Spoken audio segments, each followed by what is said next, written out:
Hello बच्चों, GSP online classes में आप सभी का स्वागत है। बच्चों, हम लोग आज हम लोग डिस्कस करेंगे 10वीं कक्षा का ऑब्जेक्टिव क्वेश्चन। और ये जो इस बार 2025 में एग्जाम देने वाले हैं 10वीं कक्षा का, उसके लिए बहुत ही ज़्यादा इंपॉर्टेंट रहेगा। एग्जाम से पहले आप इस वीडियो को जरूर देख लें। पूरा हम चैप्टर वाइज आपको करवाने वाले हैं। जैसे हिस्ट्री का, जैसे यूरोप में पहला चैप्टर है, यूरोप में राष्ट्रवाद हो गया। उसके बाद में जितना भी चैप्टर है, फ्रांसीसी क्रांति हो गया, सभी चीज़ के बारे में हम लोग डिस्कशन करेंगे। ठीक है, तो ये ऑब्जेक्टिव एज ए रिवीजन के तौर पे आप देख लीजिएगा, स्पीड करके देख लीजिएगा। ठीक है, तो चलिए शुरू करते हैं। सबसे पहला प्रश्न है, इटली तथा जर्मनी वर्तमान में किस महादेश के अंतर्गत आता है? तो इसका आंसर क्या हो जाएगा? तो इसका आंसर हो जाएगा यूरोप महादेश के अंतर्गत आता है इटली तथा जर्मनी। ठीक है, अगला प्रश्न है, फ्रांस में किस शासन वंश की पुनः स्थापना वियना कांग्रेस द्वारा की गई थी? तो इसका आंसर क्या हो जाएगा? तो इसका आंसर हो जाएगा ऑप्शन नंबर सी, बुर्बो राजवंश का। ठीक है, आपको पता होगा कि 1815 ईस्वी में जो है फ्रांस में वियना कांग्रेस की स्थापना हुआ था, जिसका जो है अध्यक्षता किसने किया था? तो फ्रांस में नहीं, ऑस्ट्रिया में वियना कांग्रेस का सम्मेलन हुआ था और इसकी अध्यक्षता किया था मेटरनिक ने, जो कि ऑस्ट्रिया का चांसलर था। ठीक है, अगला प्रश्न है, मेजनी का संबंध किस संगठन से था? तो इसका आंसर क्या हो जाएगा? इसका आंसर हो जाएगा ऑप्शन नंबर बी, कार्बोनरी। ठीक है, मेजनी का संबंध कार्बोनरी संगठन से था। और ये कैसी संगठन थी? तो ये एक राष्ट्रवादियों का गुप्त संगठन था। ठीक है, अगला प्रश्न है कि इटली एवं जर्मनी के एकीकरण के विरुद्ध निम्न में से कौन था? तो ऑब्वियसली बात है, आपको पता ही होगा, अगर आप हमसे ऑफलाइन पढ़े होंगे या ऑनलाइन वीडियो देख रहे होंगे तो आपको जरूर याद होगा कि इटली और जर्मनी के एकीकरण के विरुद्ध जो है कौन था? ऑस्ट्रिया था। नेक्स्ट प्रश्न है, काउंट काबूर को विक्टर इमेनुअल ने किस पद पर नियुक्त किया था? इसका आंसर आप हमको कमेंट सेक्शन में बताइए, और थोड़ा सा ईमानदारी से जो है ना आप बताइएगा। तो इसका आंसर हो जाएगा प्रधानमंत्री के रूप में। काउंट काबूर को जो है विक्टर इमेनुअल ने प्रधानमंत्री के रूप में नियुक्त किया था। अगला प्रश्न है कि गैरिबॉल्डी पेशे से क्या था? तो इसका आंसर हो जाएगा गैरिबॉल्डी पेशे से एक नाविक था। नेक्स्ट प्रश्न है कि जर्मन राइन राज्य का निर्माण किसने किया था? तो इसका आंसर हो जाएगा नेपोलियन बोनापार्ट। चलिए, नेपोलियन बोनापार्ट से कुछ और प्रश्न हम लोग डिस्कस करते हैं। देखिए, सबसे पहला प्रश्न होगा कि नेपोलियन बोनापार्ट फ्रांस का राजा कब बना था, या फ्रांस का सम्राट कब बना था? तो नेपोलियन बोनापार्ट जो है फ्रांस का सम्राट बना था 1804 ईस्वी में। ठीक है, उसके बाद अगला प्रश्न पूछा जाएगा कि फ्रांसीसी क्रांति 1789 के समय जो है फ्रांस का शासक कौन था? तो उस समय जो है फ्रांस के शासक था लुई सोलहवां। कौन था? लुई सोलहवां। ठीक है, और फ्रांसीसी क्रांति के बाद फ्रांस का शासक कौन बना? तो फ्रांसीसी क्रांति के बाद फ्रांस का शासक जो है नेपोलियन बोनापार्ट बना। ठीक है, यहाँ से एक और प्रश्न पूछा जाता है कि नेपोलियन युग का अंत कब हुआ था? तो 1815 ईस्वी में जो है नेपोलियन युग का अंत हो गया था। ठीक है, और एक और प्रश्न पूछा जाता है कि नेपोलियन का पतन कब हुआ था? नेपोलियन का पतन कब हुआ था? 1814 ईस्वी में। देखिए, दो प्रश्न पूछा जाता है, अंत अलग चीज है, ठीक है, पतन अलग चीज है। तो नेपोलियन युग का अंत हो गया था 1815 में वियना कांग्रेस के तहत, और नेपोलियन का पतन होना चालू हुआ था 1814 ईस्वी तक। ठीक है, अगले प्रश्न है कि जालवेरिन कैसी संस्था थी?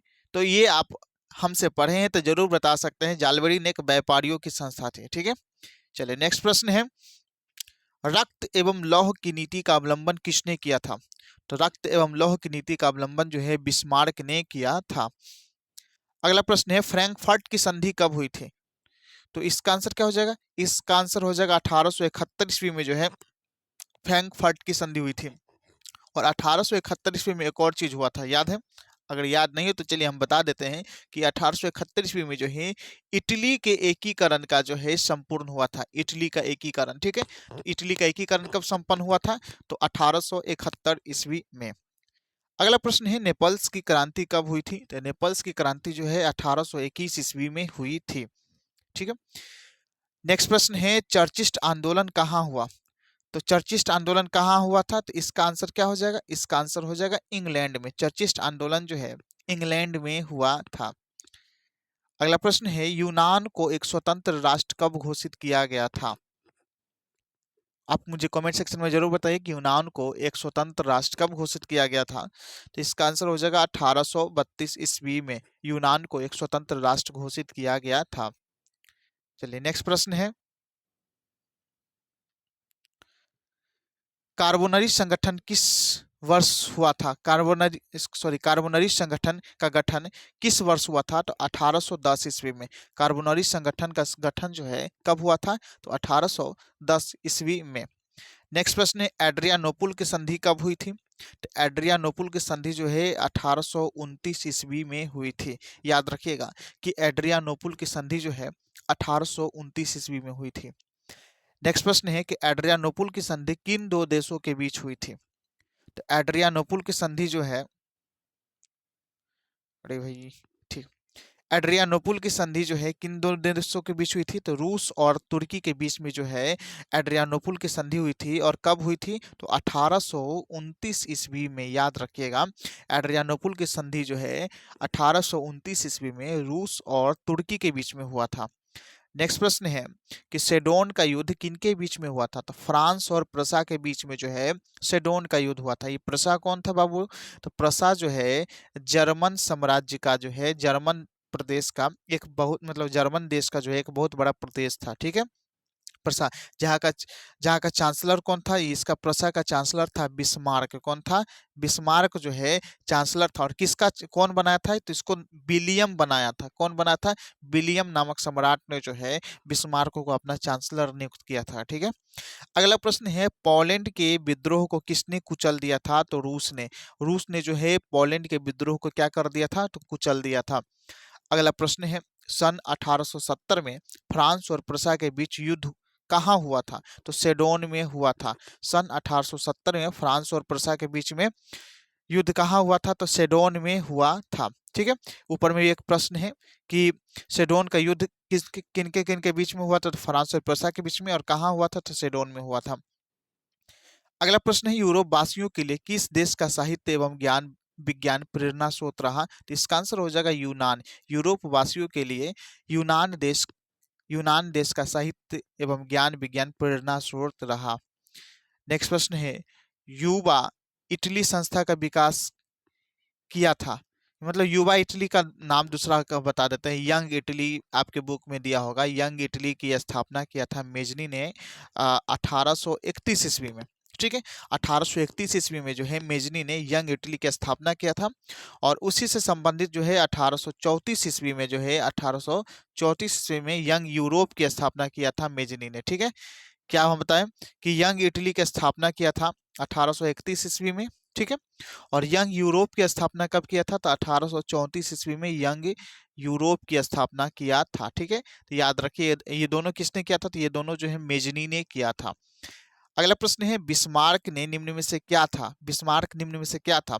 एक कूटनीतज्ञ था। बिस्मार्क जो है एक कूटनीतज्ञ था। अगला प्रश्न है, सोर्डिनिया पिडमॉन्ट का शासक कौन था? तो सोर्डिनिया पिडमॉन्ट का शासक था विक्टर इमैनुअल। विक्टर इमैनुअल कहाँ का शासक था? तो सोर्डिनिया पिडमॉन्ट का शासक था। और ये अपना प्रधानमंत्री नियुक्त किया था जिसका नाम था काउंट काबुल। ठीक है, काउंट काबुल जो है इसका प्रधानमंत्री नियुक्त हुआ था। ठीक है, अगला प्रश्न है, यूनानी स्वतंत्रता आंदोलन के दौरान कौन ब्रिटिश कवि शहीद हो गए थे?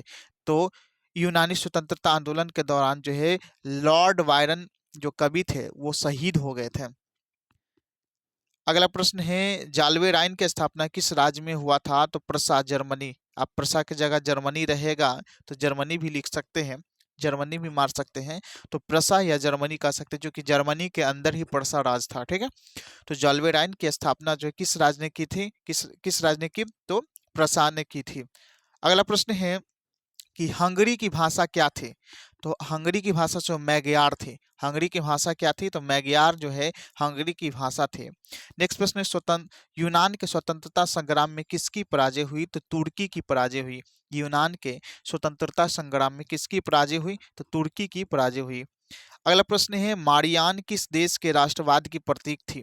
मारियान जो है ये आपका फ्रांस देश के राष्ट्रवाद की प्रतीक थी। ठीक है, मारियान याद रखेगा, मारियान जो है फ्रांस देश के राष्ट्रवाद की प्रतीक थी। नेक्स्ट प्रश्न है, यूरोपीय सभ्यता का पालना किसे कहा जाता है? तो यूनान को कहा जाता है यूरोपीय सभ्यता का पालना। नेक्स्ट प्रश्न है, एक्ट ऑफ यूनियन किस वर्ष पारित हुआ था? तो 1688 ईस्वी में जो है एक्ट ऑफ यूनियन पारित हुआ था, 1688 ईस्वी में। अगला प्रश्न है 1789 के फ्रांसीसी क्रांति के समय किस राजवंश का शासन था? तो बुर्बो राजवंश का शासन था। और राजा कौन था? तो राजा था आपका लुई 16वां। कौन था राजा? तो लुई 16वां जो है 1789 के फ्रांसीसी क्रांति के समय फ्रांस का राजा था। अगला प्रश्न है नेपोलियन संहिता किस वर्ष लागू की गई? नेपोलियन संहिता जो है आपको लागू किया गया था 1804 ईस्वी में। क्यों? क्योंकि 1804 में जो है नेपोलियन बोनापार्ट फ्रांस का सम्राट बना था, तो उसी समय जो है नेपोलियन संहिता लागू किया गया था। नेक्स्ट प्रश्न है जर्मनी के एकीकरण के लिए बिस्मार्क ने कितने युद्ध किए? तो 3 युद्ध किए थे जर्मनी के एकीकरण के लिए। ठीक है। अगला प्रश्न है वियना कांग्रेस में कौन राष्ट्र सम्मिलित नहीं था? तो जर्मनी। ब्रिटेन था ही, रूस था ही, फ्रांस था ही, जर्मनी नहीं था। वियना कांग्रेस में जर्मनी राष्ट्र सम्मिलित नहीं था। अगला प्रश्न है वियना कांग्रेस में पवित्र संघ की योजना किसने प्रस्तुत की? तो रूस ने प्रस्तुत किया था वियना कांग्रेस में। वियना कांग्रेस में पवित्र संघ की योजना जो है रूस ने प्रस्तुत किया था। यंग इटली के संस्थापक कौन थे? तो यंग इटली के संस्थापक आपका जो है मेजनी था, आपको शुरू में ही बता दिए थे। अगला प्रश्न है फ्रांस के किस राजा ने कहा था अंग्रेजी राजा के भांति शासन करने की अपेक्षा लकड़ी काटना अधिक पसंद करूंगा? तो चार्ल्स टेन। ठीक है। फ्रांस के जो है फ्रांस के राजा चार्ल्स टेन जो है ये कहा था कि अंग्रेजी राजा की भांति शासन करने की अपेक्षा लकड़ी काटना मैं ज्यादा पसंद करूंगा।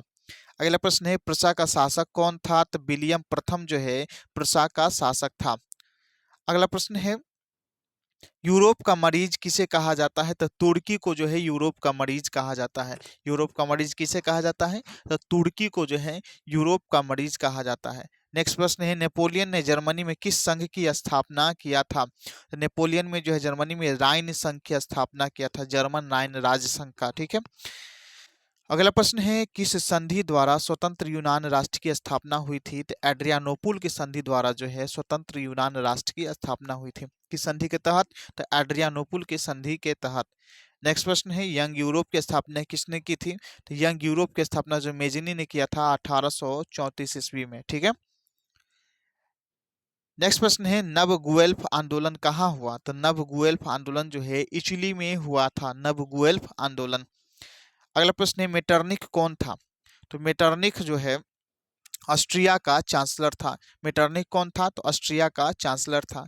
नेक्स्ट प्रश्न है कार्बोनरी की स्थापना किस वर्ष हुई थी? तो कार्बोनरी की स्थापना जो 1810 ईस्वी में जो है कार्बोनरी की स्थापना हुआ था। अगला प्रश्न है 1830 की क्रांति के बाद फ्रांस में किस प्रकार का शासन स्थापित हुआ? तो फ्रांस में जो है निरंकुश राजतंत्र के शासन स्थापित हुआ 1830 की क्रांति के बाद। अगला प्रश्न है लाल कुर्ती नामक संस्था का गठन किसने किया था? तो गैरीबोल्डी ने। गैरीबोल्डी ने जो है लाल कुर्ती नामक संस्था का स्थापना किया था। अगला प्रश्न है राष्ट्रवाद की अवधारणा का जन्म किस घटना से माना जाता है? तो राष्ट्रवाद के अवधारणा का जन्म जो है पूर्ण जागरण की घटना से माना जाता है। ठीक है। नेक्स्ट प्रश्न है कि रक्त और लौह की नीति किसने अपनाई थी? तो बिस्मार्क ने जो है रक्त एवं लौह की नीति अपनाई थी। नेक्स्ट प्रश्न है किस युद्ध के बाद जर्मनी का एकीकरण पूरा हुआ? तो सेडोन के युद्ध के बाद जो है जर्मनी का एकीकरण पूरा हुआ। नेक्स्ट प्रश्न है किस संधि द्वारा जर्मनी का एकीकरण पूरा हुआ? तो फ्रैंकफर्ट के संधि द्वारा जो है जर्मनी का एकीकरण पूरा हुआ।